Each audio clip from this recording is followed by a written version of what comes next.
Hello বন্ধুরা, তন্ত্রমন্ত্র টোটকা চ্যানেলে আপনাদের সকলকে স্বাগতম। তো সকলকে আমার সালাম আসসালামু আলাইকুম।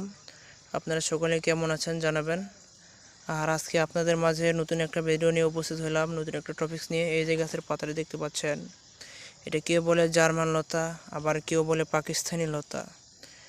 তো বিভিন্ন জন বিভিন্ন নামে পরিচিত, অনেকজনের কাছে অনেক নামে। তো আজকে বিশেষ করে এটা কী কাজের জন্য ব্যবহার করবেন, কেন ব্যবহার করবেন, বা এটার কার্যকারিতা কী, এই বিষয়ে আজকে আপনাদের মাঝে তুলে ধরার জন্য দূর থেকে এসে আপনাদের মাঝে একটা ভিডিও নিয়ে উপস্থাপন করলাম জার্মানি লতার। তো এই লতার বিশেষত প্রথমত বলতে গেলে বিভিন্ন প্রকার ঔষধি গুণাগুণ রয়েছে। তো আজকে একটা বিষয়ের উপর এটা আলোচনা করব। তো যাদের প্রচুর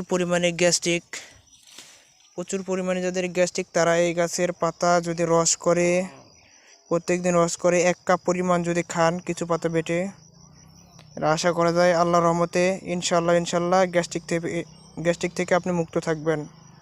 আল্লাহ তাআলা আপনাকে শেফা দান করবে। গাছের পাতাটা ভালো করে দেখে নেন, আমি কাছে থেকে দেখাচ্ছি।